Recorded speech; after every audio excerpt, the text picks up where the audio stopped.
I stood outside the Pentagon after 15 years of dedicated service to my defense contracting company, having just been publicly humiliated by my boss, Richard Thompson, during a crucial meeting with military officials. He declared I wasn't management material when I presented my innovative radar detection system that I'd developed through countless overtime hours.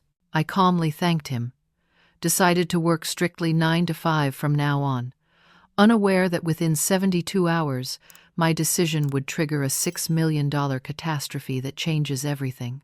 That morning had started like hundreds before it, with me arriving at the office at 6:30 a.m. to prepare for what should have been the pinnacle of my career.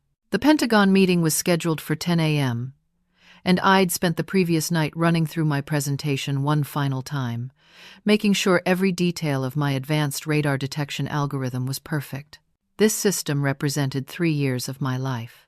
3 years of 80-hour work weeks, missed dinners with my daughter Emma, and countless weekends spent in the lab instead of at her soccer games. 6 months ago, Richard had pulled me into his office with what seemed like the opportunity he'd been working toward my entire career. Head leaned back in his leather chair, that practiced smile spreading across his face as he promised that if I could secure the Pentagon contract, the senior project manager position would finally be mine.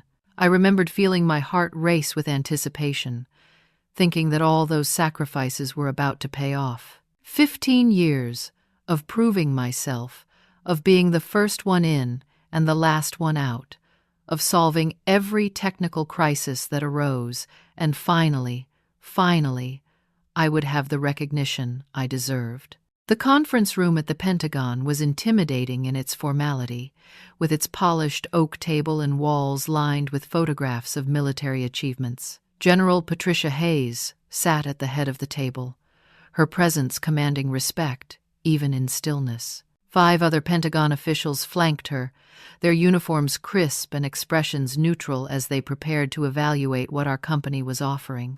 I'd set up my laptop and connected it to their secure system, my hands steady despite the magnitude of what this meant for my future.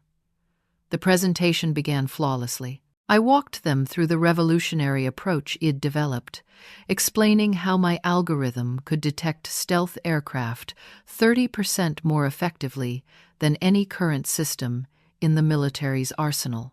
The key was in the pattern recognition sequence I'd invented, which analyzed radar signatures in a completely new way. General Hayes leaned forward, her interest clearly piqued, asking me to elaborate on the mathematical models behind the detection rates. I answered every question with confidence, born from absolute knowledge of my creation. Colonel Robert Martinez, who I'd learned had an engineering background from MIT, posed particularly challenging technical scenarios, and I could see his approval growing as I navigated each one with detailed explanations. "This is exceptional work," General Hayes said, making notes on her tablet. "The applications for our current fleet could revolutionize our defensive capabilities. How soon could your team implement this?" I was about to answer when Richard stood up, straightening his tie with that gesture. I'd seen him make dozens of times before taking credit for someone else's work. But surely, not this time. Not with my project. Not after his promise. "General Hayes, I appreciate your enthusiasm," Richard said, his voice carrying that false authority he'd perfected over years of corporate climbing. "But I need to clarify something here. Jessica is our technical assistant, and while she's been helpful in documenting the system I designed, she's not equipped for the management responsibilities this project would require." The words hit me like ice water. "Technical assistant?" I looked at him, searching his face for some sign that this was a misunderstanding, but his expression remained coldly professional. "The algorithm is complex," Richard continued, "and I'll personally oversee its implementation with a real manager. Marcus Whitman joined our team 2 weeks ago from Boston Dynamics, Harvard MBA, extensive experience in project leadership. He'll be taking point on this." I sat frozen as Richard gestured to Marcus, who I'd met exactly once at the coffee machine. He stood up, adjusting his cufflinks, and nodded to the room as if he understood anything about the system I'd created in my basement lab during hundreds of unpaid hours. General Hayes looked between Richard and me, confusion evident on her face. But Miss Turner just explained the entire system. She clearly has intimate knowledge of the technology. Richard's laugh was practiced, dismissive. Of course she does. She's been taking notes for 3 years. But there's a significant difference between understanding technical specifications and managing a project of this magnitude. After 15 years with our company, Jessica has shown she's invaluable in a support role, but she's just not leadership material. Some people are better staying where their strengths lie. The room fell silent. I felt the eyes of every official on me, waiting for my response. 15 years of excellence reduced to taking notes. 3 years of innovation dismissed as being helpful. My throat felt tight, but I wouldn't give him the satisfaction of seeing me break. I stood slowly, gathered my materials with deliberate calm, and looked Richard directly in the eyes. Thank you for that clarification, Mr. Thompson. I understand my position perfectly now.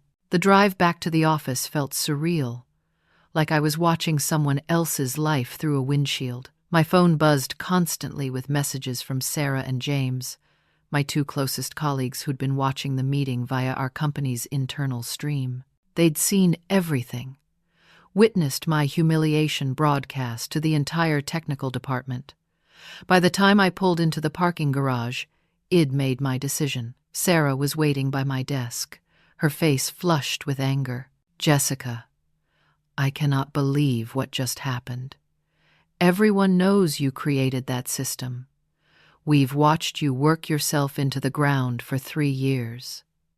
James stood beside her, shaking his head. I've already heard from 3 other people. Richard sent out a company-wide email 20 minutes ago announcing Marcus as the new senior project manager for the Pentagon contract. He listed you as technical support staff. I pulled up the email on my computer, reading Richard's carefully crafted message. Head managed to erase my existence from the project in 2 paragraphs, giving Marcus credit for bringing fresh perspective to our radar detection initiative, and thanking me for my administrative support in preparing documentation. The signature line included the bonus structure for the project lead, $75,000 upon successful implementation. What are you going to do? Sarah asked, watching as I began opening desk drawers. Something I should have done years ago, I replied, pulling out personal items I'd accumulated over 15 years. The coffee mug Emma made me in 3rd grade pottery class. The photo from the day I received my first patent.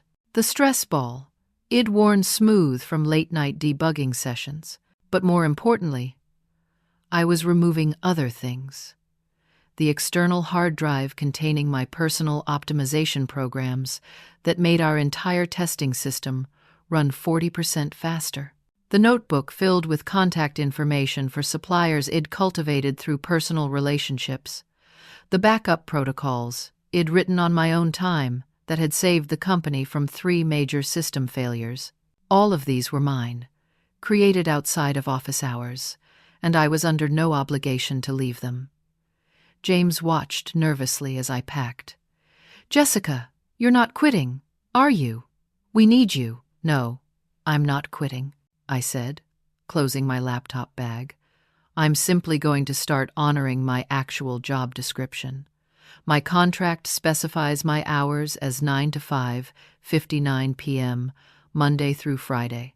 I've been volunteering an extra 40 hours per week for 15 years. That stops today. I walked to Richard's office, knocking once before entering. He was on the phone, probably bragging about the Pentagon meeting, but I waited until he finished. Jessica, he said, barely looking up from his computer. I hope you're not here to make a scene about this morning. Business is business, and you need to understand your place in the organizational structure.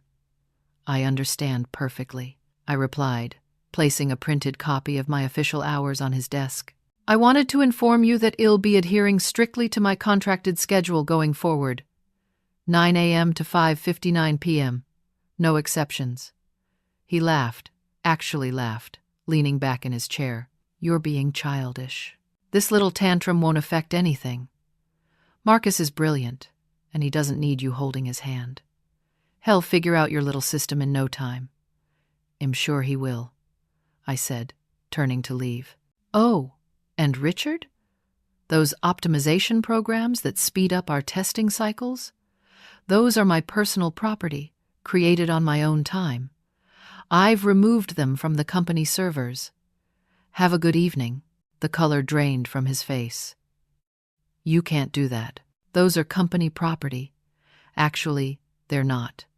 I have documentation showing they were created entirely outside of work hours on my personal equipment. My contract is very clear about intellectual property rights. Good night, Richard. I left him scrambling for his phone, probably to call legal. In the elevator, I pulled up an email from Jennifer Williams, our HR director. She'd been watching the meeting too and wanted to discuss what had happened. I scheduled an appointment for the next morning at 9 a.m. sharp. That evening, I arrived home at 6:30 p.m., shocking Emma, who was doing homework at the kitchen table. Mom, why are you home? Did something happen? I hugged her, really hugged her, for the first time in months without checking my phone over her shoulder.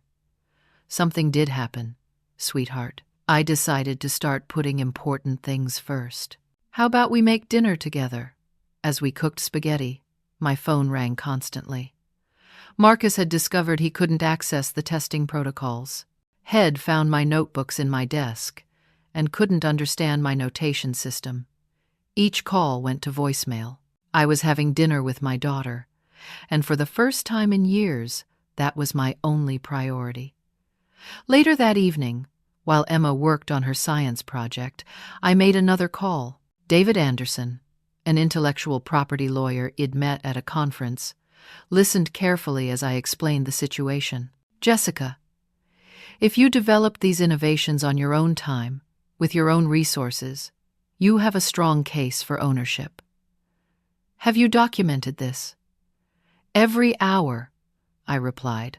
I have detailed logs showing when and where I worked on each component. Good. File for patents immediately. It'll help you with the paperwork. And Jessica, start documenting everything that happens at work from now on. Every interaction, every request, every conversation. Something tells me you're going to need it. Tuesday morning arrived with the reliability of a Swiss watch, and so did I at exactly 9 a.m. The parking lot was already full, most of my colleagues having been there since 7 or earlier. But I felt no guilt as I strolled past their offices. Marcus was standing by my desk, looking frazzled and holding a stack of papers I recognized as my personal notebooks. Jessica, finally. I've been here since 6 trying to understand these calculations. We need to go over the encryption protocols immediately. I set down my coffee, powered on my computer, and checked the clock on the wall. 9:03 a.m. Good morning, Marcus. What specific questions do you have? He spread the notebooks across my desk, pointing at pages filled with my handwriting. All of this, the mathematical proofs, the algorithmic sequences, the validation protocols. I need you to explain everything. I looked at the notebooks, then at him. Those are my personal notebooks. How did you get them? Richard gave them to me last night. He said they were company property and contained everything I needed to understand the radar system. I picked up my phone and dialed Jennifer Williams in HR. Jennifer, I need to report a theft of personal property. My private notebooks were removed from my desk without my permission. Marcus' face went pale. Theft? But Richard said. Jennifer arrived within minutes, accompanied by Tom Bradley from legal. After examining the notebooks and confirming they were my personal property, created and maintained on my own time, she turned to Marcus with a stern expression. Mr. Whitman, these materials must be returned to Miss Turner immediately. They cannot be used for company purposes without her written consent. But the Pentagon review is in 48 hours, Marcus protested. I need these to understand the system. That's a management problem, Tom said, collecting the notebooks. Miss Turner, would you like to file a formal complaint? Yes, I replied, watching Marcus' panic grow. I want everything documented. The rest of the morning was a careful dance. I answered direct questions about basic system operations, always within the narrow scope of my official job duties. When Marcus asked about the complex mathematical models, I referred him to the company's technical documentation. When he needed to understand the optimization sequences, I suggested he consult with Richard, who had claimed to have designed the system. At noon, I left for lunch, actually left the building, drove to a nearby restaurant, and enjoyed a peaceful meal while my phone buzzed with increasingly frantic messages. Sarah texted me updates from the office. Marcus had brought in 3 contractors to help decode my work. Richard was screaming at anyone within earshot, and General Hayes' office had called twice asking for technical clarifications. I returned at 1 p.m., exactly, finding chaos. The test system was running at 60% efficiency without my optimization programs. The contractors Richard had hired at premium emergency rates were brilliant people, but they were trying to understand 3 years of innovation in 2 days. "Jessica, please," Marcus pleaded as 5:45 p.m. approached. "Just stay an extra hour. We can sort this out." I began packing my bag, organizing my desk for tomorrow. "Marcus, I'm sure you're very capable. After all, Richard chose you personally for this position. You have a Harvard MBA. I'm just technical support staff. But you created this system." I paused at his admission. "According to our company email, Richard designed it. I just took notes. I'm sure he can explain everything you need to know." At 5:59 p.m., I stood up, said goodbye to Sarah and James, and walked out. Behind me, I heard Marcus on the phone with Richard, his voice cracking with stress. "She won't stay. She just leaves. The review is tomorrow afternoon, and I don't understand any of this." That evening, while helping Emma with her algebra homework, I received an email from David Anderson.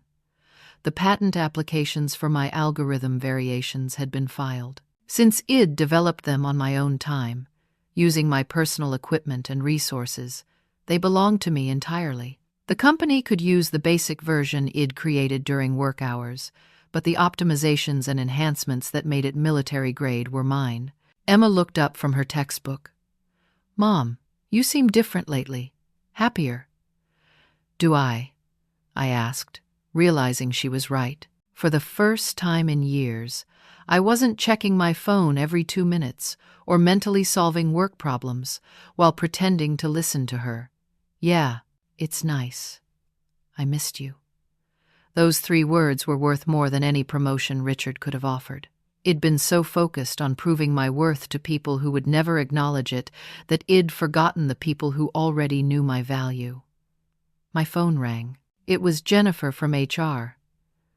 "Jessica, I wanted you to know that your formal complaint has been filed. Also, I've been reviewing your personnel file. Richard has been adding performance notes that seem inconsistent with your actual achievements.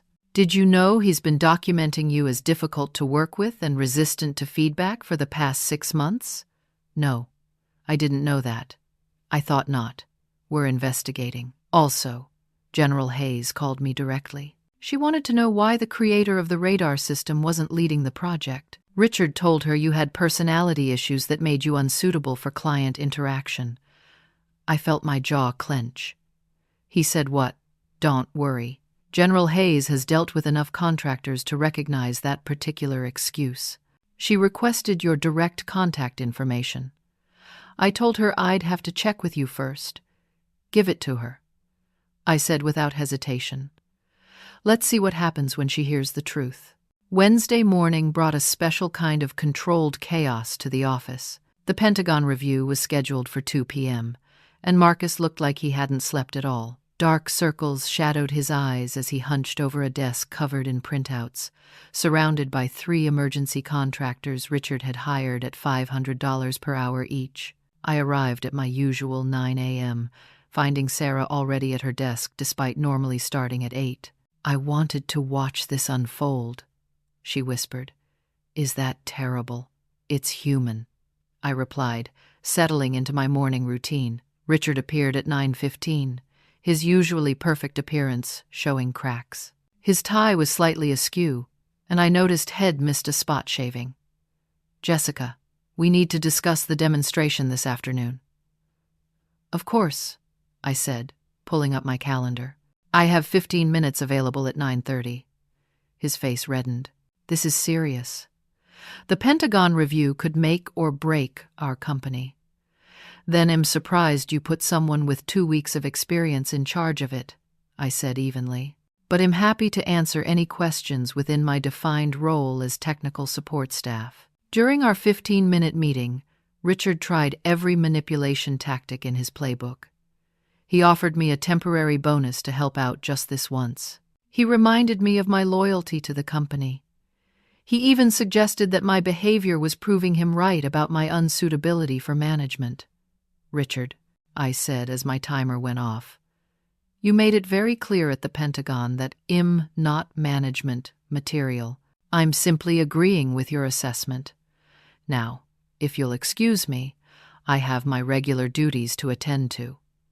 At 11 a.m., disaster struck. Marcus had attempted to modify the system configuration to compensate for the missing optimization protocols, but instead of improving performance, had corrupted 3 months of test data. The backup system, which I'd maintained on my personal server for years as an extra safety measure, was no longer accessible since I'd removed my personal equipment from the company network. We need that backup.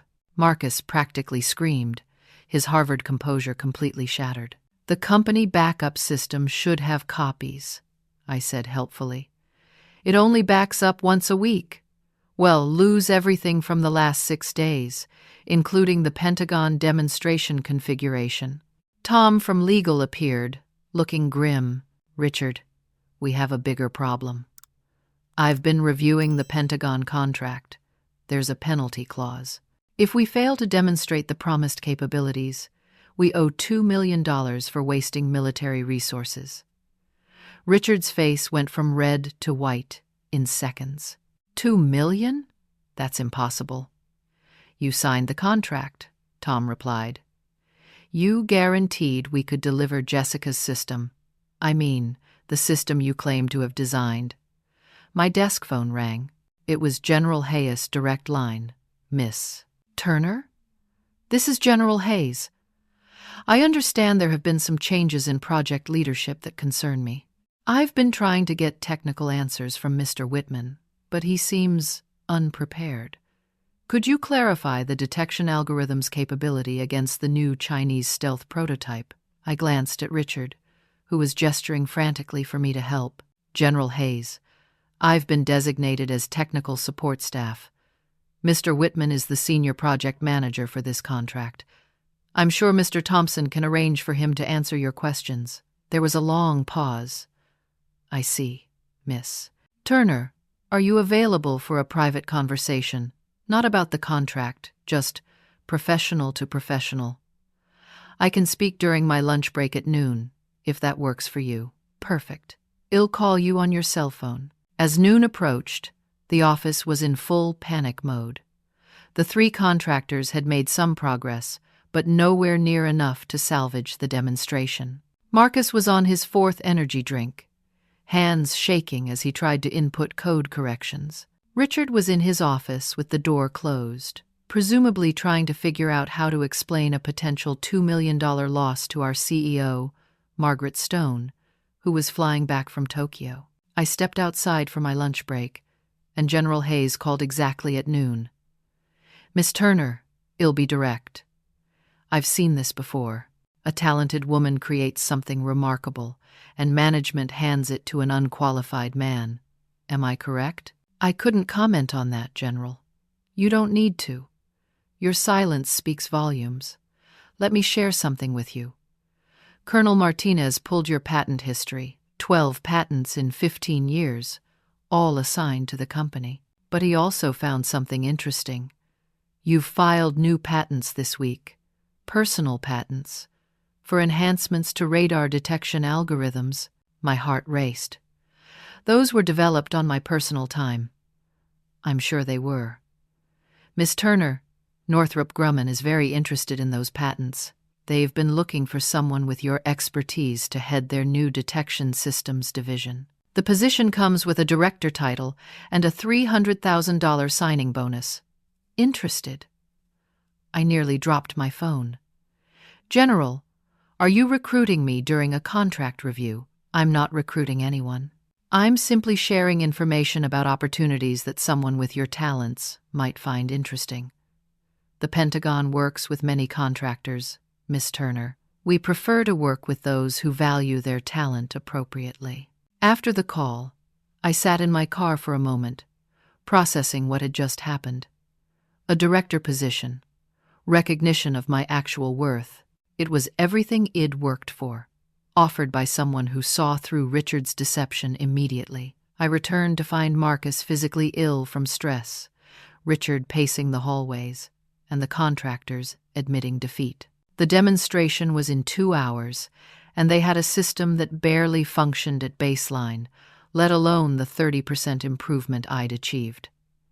Jessica, Richard said, appearing at my desk with something I'd never seen in his expression before. Fear. Please. I know things were said at the Pentagon, but this is about saving the company now. The company will be fine, I replied. You might have to pay a penalty, but that's what happens when you promise something you can't deliver.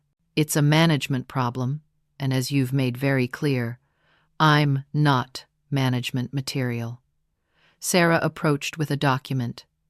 Jessica, certified letter for you. It was from Northrop Grumman, the official offer General Hayes had mentioned, in writing. Director of Advanced Detection Systems. 300,000 signing bonus, 400,000 base salary, full relocation package. Richard saw the letterhead, and his fear transformed into desperation. Whatever they're offering, well match it. With what authority? I asked. You're not even going to be here next week. His face went pale. What do you mean? Richard, you just cost the company a minimum of $2 million in penalties, plus the $6 million contract we're about to lose. You think the board is going to keep you around? The reality of his situation finally hit him. Had gambled everything on Marcus being able to replicate my work, on me being too insecure to stand up for myself, on the system being simple enough for anyone to manage. Head lost on all counts. The Pentagon conference room at 2 p.m. was a study in barely controlled disaster. General Hayes sat at the center of the table, her expression neutral but her eyes sharp as they took in the scene. Colonel Martinez flanked her on one side, along with 8 other military officials, including 2 I hadn't seen before, who wore civilian clothes but carried themselves with military bearing. They were probably technical specialists, brought in to verify our claims. Richard had insisted I attend, though Head made it clear I was to remain silent unless directly questioned.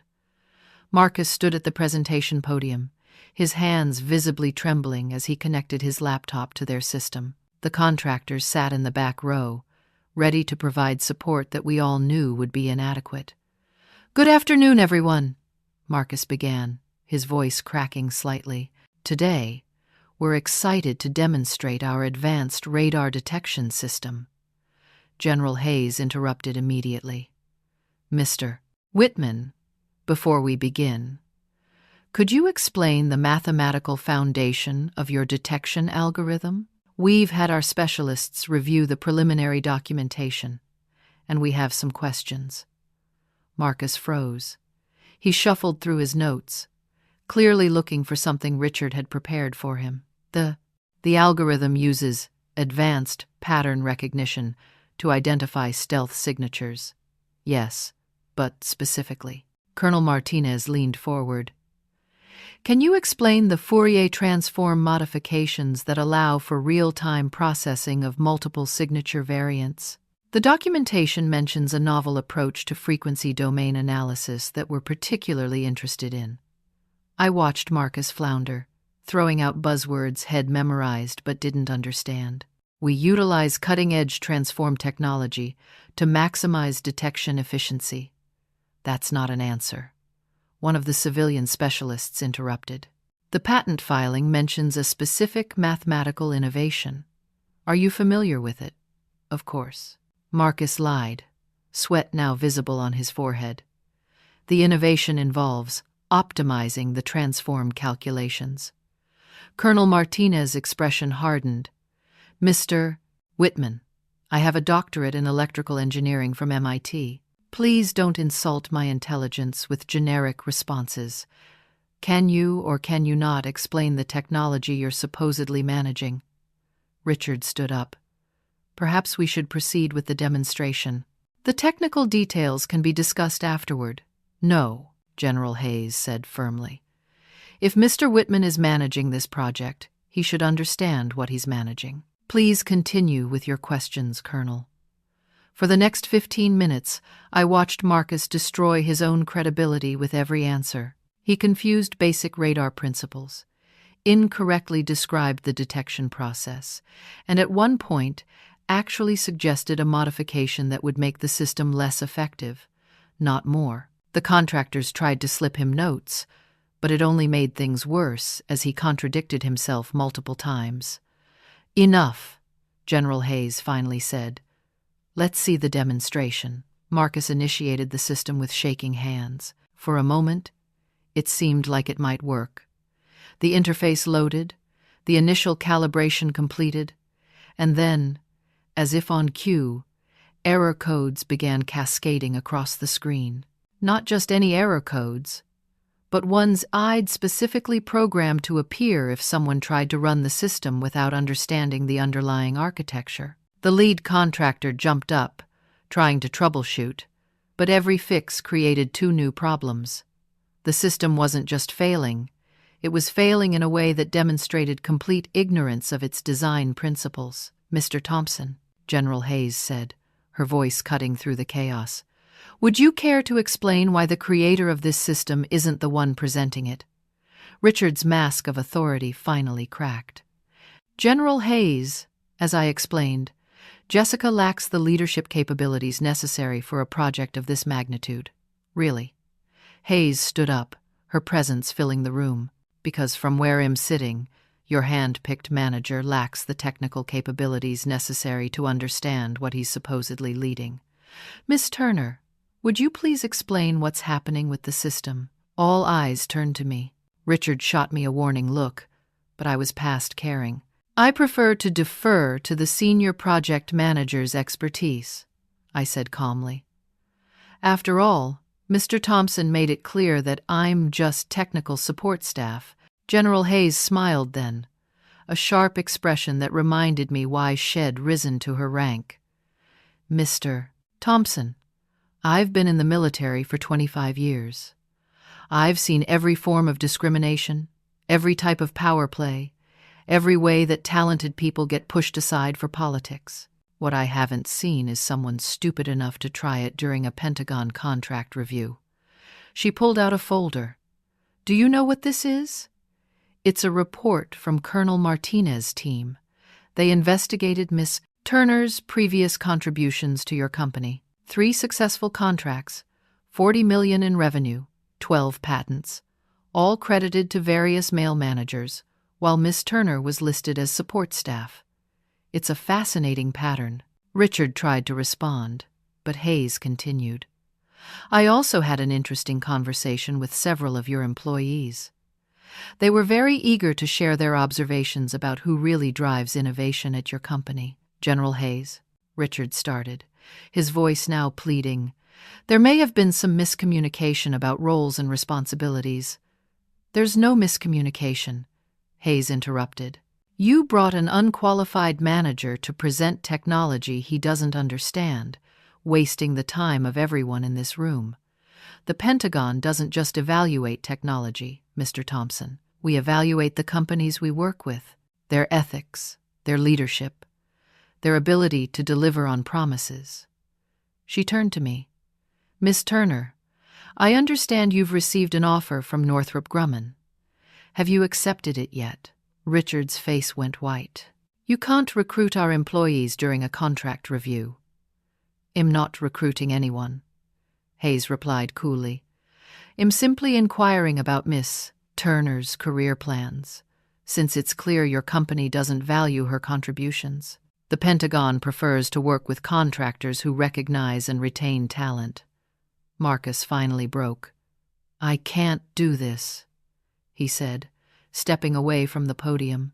"Richard, you told me Jessica was just a difficult employee who needed to be managed out. You said the system was simple enough for anyone to run. You promised me this position months ago, regardless of her performance." The room went silent. Marcus, realizing what Head just admitted, looked horrified. "Months ago?" I asked, my voice steady despite my racing heart. "The promise for the promotion if I secured this contract was 6 months ago." "It was never real," Marcus said, looking at the floor. "Richard brought me in specifically to take over your work.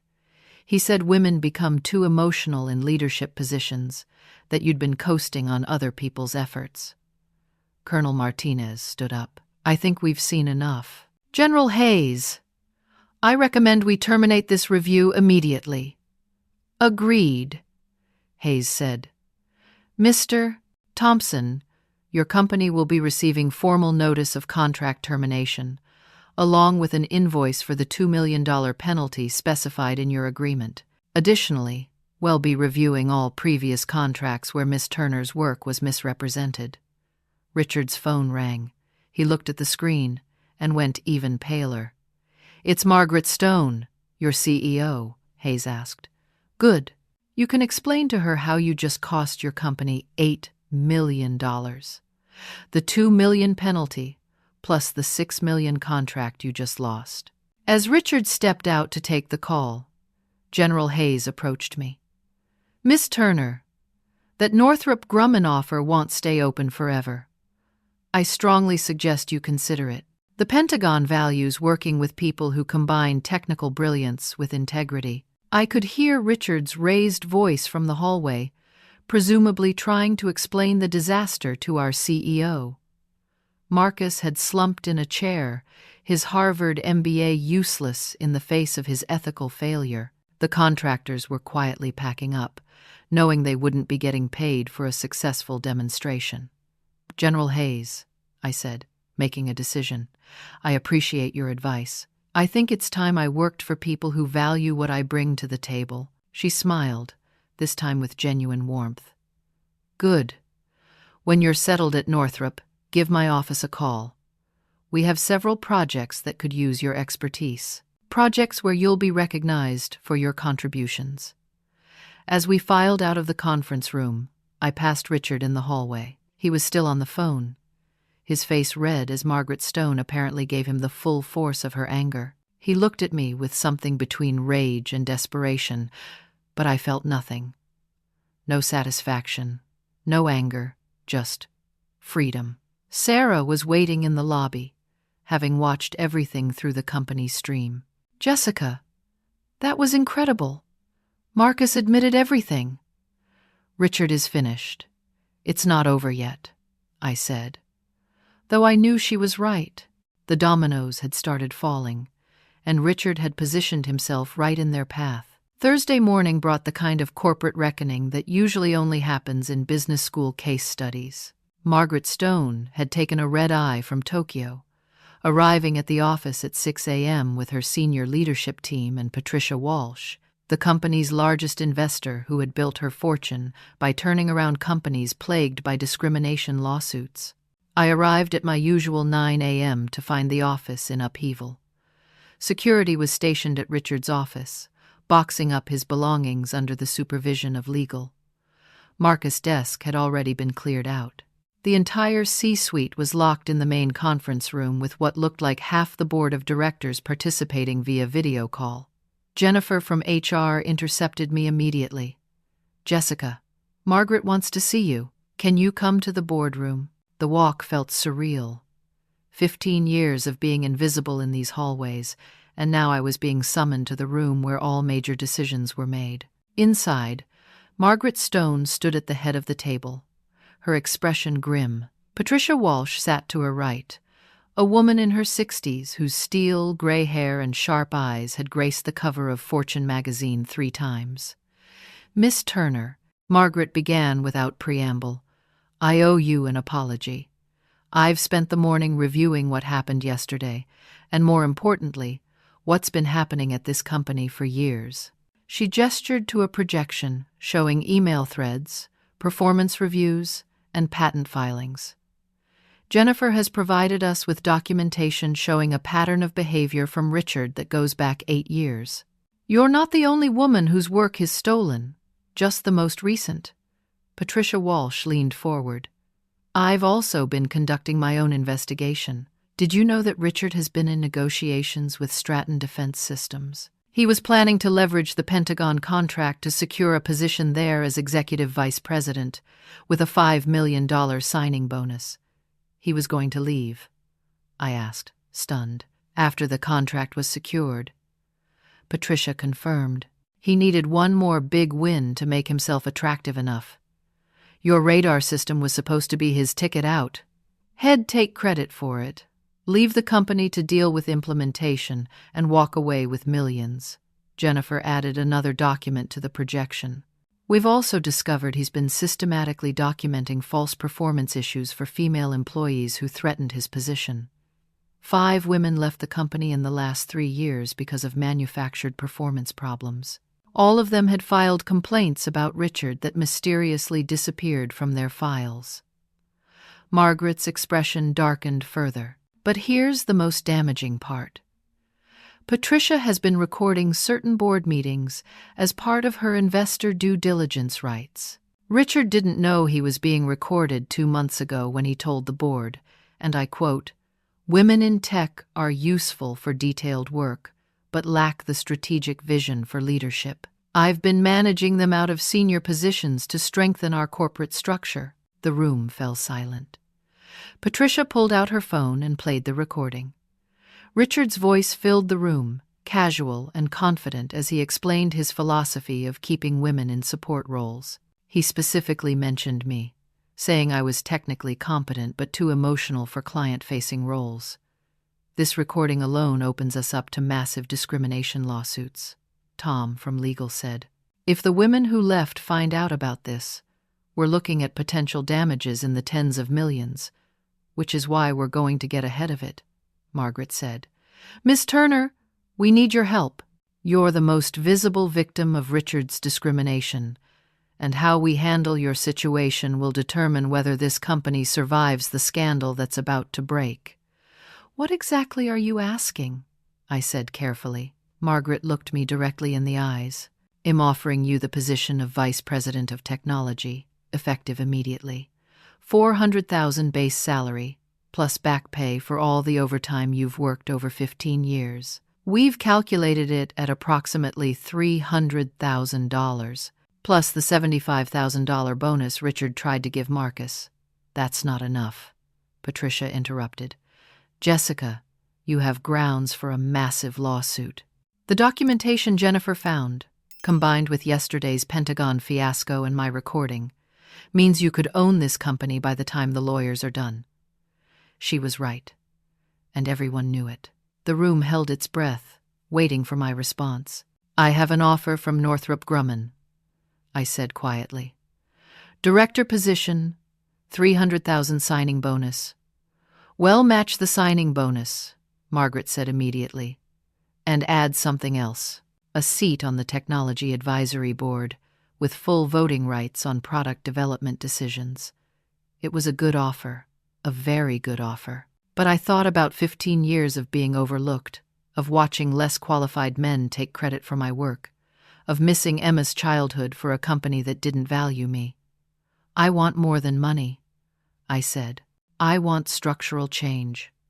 Mandatory pay equity audits, transparent promotion criteria, a mentorship program for overlooked employees, particularly women and minorities, and I want Richard's victim to be made whole. Every woman he forced out gets offered their job back with back pay, or a severance package that reflects what they would have earned." Margaret looked at Patricia, who nodded slowly. "Done. All of it. And one more thing. I added. I want it public. The company needs to admit what happened. Not in detail, but acknowledge that discrimination occurred and that steps are being taken to prevent it. No NDAs, no quiet settlements. Transparency. Tom started to object, but Patricia cut him off. She's right. If we try to hide this and it comes out later, which it will, the damage will be far worse. Better to control the narrative now. Margaret extended her hand. Miss Turner, do we have a deal? Before I could answer, the conference room door burst open. Richard stood there, flanked by 2 security guards trying to restrain him. His face was twisted with rage. You can't do this, he shouted. I built this technology division.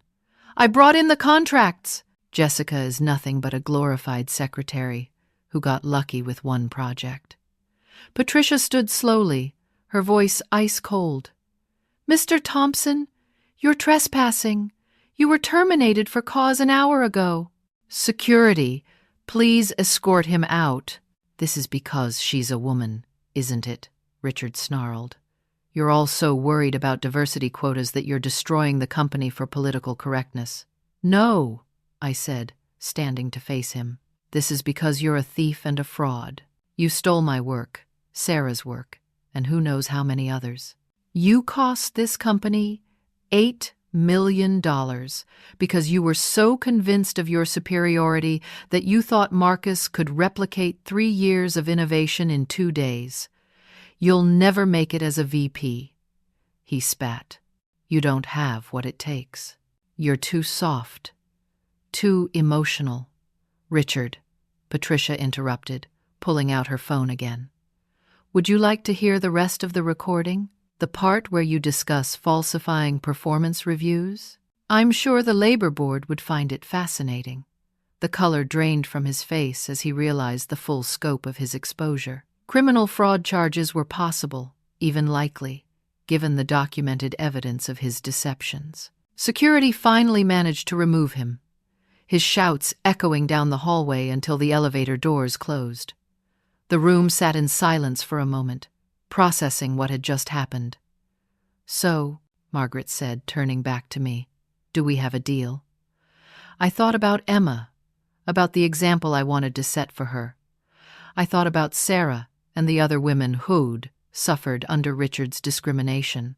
I thought about the radar system sitting broken in the lab, waiting for someone who understood it to bring it back to life. Yes, I said, shaking her hand, but I have one condition. Sarah Chen gets promoted to senior manager immediately, with a team of her choosing. She's brilliant, and she's been overlooked for too long. Done. Margaret smiled for the first time since entering the room. Welcome to the executive team, Vice President Turner. 6 months later, I stood in the same Pentagon conference room where my career had nearly ended. Though everything about my presence there was different. My title was now Vice President of Technology, emblazoned on the business cards I'd handed to General Hayes and Colonel Martinez. The radar system we were demonstrating ran flawlessly, achieving a 35% improvement in detection rates, 5% better than my original projections. Sarah stood beside me as Senior Manager of Advanced Systems, leading the technical presentation with the confidence Shed always possessed, but never been allowed to display. Her team of 6 engineers, all formerly overlooked employees who'd been trapped in support roles, had contributed innovations that made the system even more robust. Outstanding work, Vice President Turner, General Hayes said as the demonstration concluded. This is exactly what we expected from your company. The $12 million contract is approved, with potential for expansion based on performance. After the meeting, Patricia Walsh, who had taken a more active role in the company since the restructuring, pulled me aside. I wanted you to know, Richard Thompson's situation has been resolved. He attempted to sue for wrongful termination, but when faced with the evidence of fraud and discrimination, he accepted a plea deal, has barred from working in defense contracting, and owes significant restitution to the women he forced out. What's he doing now? I asked, more out of curiosity than concern. Last I heard, He was working as a junior consultant at a startup in Silicon Valley. They hired him for his experience, not knowing his reputation. He lasted 3 weeks before the female engineers found out about his history and demanded his removal. Marcus had faced his own reckoning. Head returned to his father's accounting firm in Boston, his dreams of tech leadership shattered by his willingness to participate in discrimination. Head sent me a letter of apology, which I'd read once and filed away. Some bridges, once burned, weren't meant to be rebuilt. The company had transformed remarkably. The mandatory pay equity audit had revealed systematic underpayment of women and minorities, resulting in over $10 million in salary adjustments. The mentorship program I'd insisted on had already produced 2 promotions of overlooked talent. The transparency and promotion criteria had eliminated the backroom deals that had kept people like Richard in power. 5 of the women Richard had forced out had returned, including Dr. Lisa Park, a brilliant engineer who'd been labeled difficult for questioning Richard's technical decisions. She now ran our emerging technologies division. The others had taken generous severance packages and moved on to better opportunities, several sending notes of gratitude for the company, finally acknowledging what had happened to them. But the most meaningful change happened on a personal level. I no longer arrived at 6:30 a.m. or stayed until midnight. My contract specified reasonable hours, and I honored them, modeling work-life balance for my team. I attended every one of Emma's school events, helped with her science fair project that won 2nd place in the state competition, and actually took my first real vacation in 15 years. Emma had written her college application essay about watching her mother stand up for her worth, titling it "The Day My Mom Stopped Saying Sorry." She wrote about how Shed watched me transform from someone who apologized for existing in spaces to someone who owned those spaces. She got into MIT, following in my footsteps but determined to forge a different path, one where she wouldn't wait 15 years to be valued. The Northrop Grumman opportunity had evolved into a partnership. They licensed my personal patents for their systems, providing a steady stream of income that meant I'd never again be financially dependent on a single company's decisions. General Hayes had made good on her promise, recommending our company for 3 additional military contracts, all contingent on my leadership of the technical teams. One afternoon, as I was reviewing proposals in my office, a young engineer named Jennifer knocked on my door. She reminded me of myself 15 years ago, brilliant but uncertain, carrying a notebook full of ideas she was afraid to share. Vice President Turner: "I've been working on an enhancement to the radar system, but am not sure if it's worth pursuing." I set aside my work and gave her my full attention, something Richard had never done for me. "Show me what you're thinking." For the next hour, she explained her innovation, gradually gaining confidence as I asked questions and offered suggestions. Her idea was brilliant, potentially revolutionary, the kind of breakthrough that could define a career. "This is exceptional work, Jennifer. I want you to lead the development team for this project. You'll present it directly to the board next month." Her eyes widened. "Me?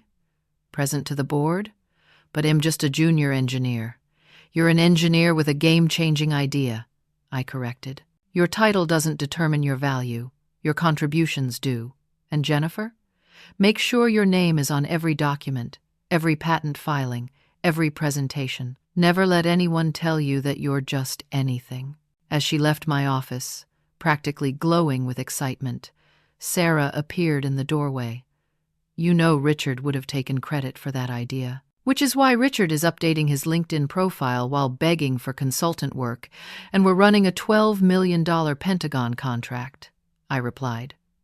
The truth was more complex than simple vindication. Richard had lost more than his job and reputation. His wife had divorced him after learning about the discrimination lawsuit and the recording of his misogynistic views.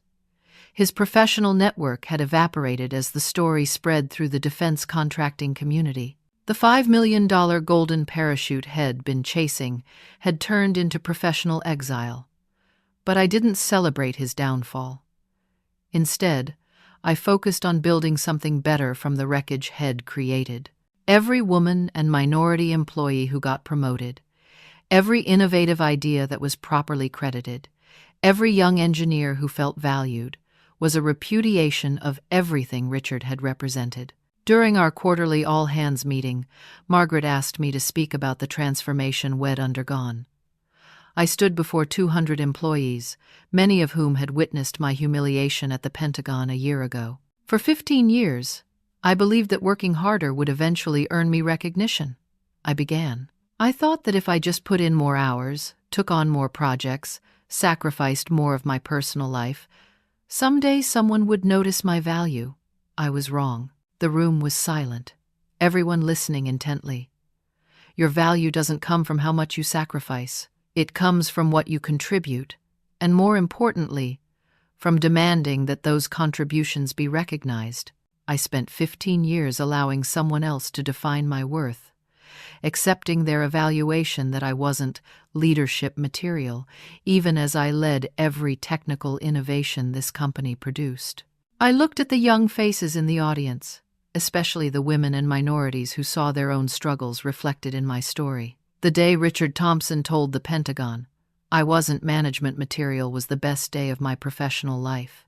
Not because of what followed, though watching him face consequences was satisfying, but because it forced me to stop asking for recognition and start demanding it. It made me realize that sometimes the most powerful thing you can do is simply refuse to give more than you're valued for. Every person in this room has unique talents and contributions. Don't wait 15 years for someone to notice them. Document your achievements, claim your innovations, and never, ever let anyone convince you that you're worth less than you are. When someone shows you they don't value your contributions, believe them the first time and act accordingly. The applause was thunderous, but what moved me more were the emails I received afterward. Stories from employees who'd been overlooked, undervalued, dismissed. People who saw in my story permission to value themselves, to stop accepting less than they deserved. That evening, as I packed up at 5:59 p.m. exactly, I found Emma waiting in the lobby. She'd driven over from MIT for the weekend, wanting to hear about the Pentagon meeting. "I'm proud of you, Mom," she said as we walked to the parking garage. "Not just for becoming VP or winning the contract, but for showing me and everyone else that our time and talent have value, that we don't have to earn the right to be respected. I just wish I'd learned it sooner," I admitted. "But you learned it when it mattered most," she replied. "When I was old enough to understand and apply the lesson to my own life. I'll never spend 15 years waiting for someone else to recognize my worth because you showed me what that costs." As we drove home together, I thought about the journey from that humiliating moment at the Pentagon to where I stood now. Richard had been wrong about one thing in particular. I wasn't management material by his definition. I was something far more valuable. A leader who understood that true success came not from climbing on others' shoulders, but from lifting others up to stand beside you. The company's stock had risen 40% since the restructuring, driven by innovations from previously overlooked talent. The Pentagon had increased our contracts to $20 million annually, but the real victory was in the culture change. We'd gone from a place where discrimination was systematic to one where diversity of thought and contribution was genuinely valued. I still have the email Richard sent the day before everything collapsed, the one announcing Marcus as senior project manager while relegating me to support staff. I keep it as a reminder that sometimes what looks like defeat is actually liberation. That morning at the Pentagon, when Richard publicly declared I wasn't management material, he thought he was ending my career. Instead, he lit the fuse of his own destruction and freed me to claim my actual worth. The last I heard, Richard was still sending out resumes. Each rejection, another reminder that reputation, once destroyed, is almost impossible to rebuild. Marcus had sent word through mutual connections that he wanted to apologize in person, but I declined. Some apologies are more for the person offering them than the person receiving them, and I had no obligation to ease his conscience. As for me, I stood in my office looking at the wall of patents, finally with my name properly displayed as the inventor. The radar system had evolved into a suite of detection technologies that would protect American assets for decades. The mentorship program had identified 12 high-potential employees who'd been overlooked, each now leading their own innovations. But perhaps the most telling moment came when a young male engineer, fresh from Stanford, complained that promoting Sarah over him was reverse discrimination because he had better credentials. I called him into my office and showed him Sarah's project portfolio. 12 innovations she'd developed while being classified as support staff, each generating millions in revenue. Credentials get you in the door, I told him. Contributions determine how far you advance. Sarah has contributed more to this company in 5 years than some executives do in their entire careers. When you can match her innovations, then we can discuss promotions. He left humbled but educated, later becoming one of Sarah's strongest supporters after seeing her technical brilliance in action. That's the thing about real talent. It doesn't need to steal credit or diminish others. It shines on its own merit when given the chance. 6 months later, I stood before the Pentagon's Advanced Technology Board, presenting our next-generation detection system. General Hayes introduced me as one of the finest technical minds in defense contracting, and no one questioned my presence at the table. The contract we signed that day was worth $50 million over 5 years, the largest in our company's history. Richard Thompson's legacy at the company was reduced to a cautionary tale told in management training about the cost of discrimination and the danger of undervaluing talent. My legacy was being built one innovation, one mentorship, one properly credited achievement at a time. The story could end there, with justice served and success achieved. But the real ending came on a quiet Tuesday morning when Jennifer, the young engineer I'd mentored, successfully demonstrated her enhancement to my radar system. It improved detection by another 20%, a breakthrough that would save countless lives. She presented it to the board herself, her name prominently displayed on every slide. Afterward, she found me in my office. Vice President Turner, I wanted to thank you, not just for the opportunity, but for showing me that I don't have to wait for permission to be brilliant. You never did, I replied. Sometimes it just takes someone else believing in us for us to believe in ourselves. That night I texted Emma a photo of Jennifer's presentation, adding, "The cycle continues, but better this time." Emma texted back, "That's the best revenge against people like Richard. Not just succeeding yourself, but ensuring others never face what you did." She was right. Richard had cost himself $6 million, a career and a reputation trying to keep me down. But the real cost was immeasurable. All the innovations that might have been if he hadn't driven talented people away, all the potential that was wasted under his leadership, all the brilliant minds that were silenced or stolen from. Now, those voices were being heard. Those innovations were being developed. That potential was being realized. And somewhere, Richard Thompson was learning what everyone had stepped on already knew. Talent might be overlooked, undermined, or temporarily suppressed, but it always finds a way to rise. The radar system hummed quietly in the lab, detecting threats that others couldn't see, much like the discrimination that had hidden in plain sight for so many years. But now we could see it, address it, and prevent it. That was my true contribution. Not just the technology I'd created, but the culture I'd helped transform. What would you do if someone told you that you weren't leadership material after years of dedication and excellence? Would you have the courage to stop giving more than you're valued for? Have you ever experienced a moment when someone's attempt to diminish you actually set you free? I'd love to hear your stories in the comments below. If this story resonated with you, please like this video and subscribe to our channel for more content about standing up for your worth and demanding the recognition you deserve. Share this with someone who needs to hear that their contributions matter and that they don't need anyone's permission to be extraordinary. Thank you for listening to my journey from being not management material to Vice President of Technology. Remember, when someone shows you they don't value your contributions, believe them the first time and act accordingly. Your time, expertise, and dedication have immense value. Never let anyone convince you otherwise. Until next time, know your worth, demand your value, and never apologize for refusing to accept less than you deserve.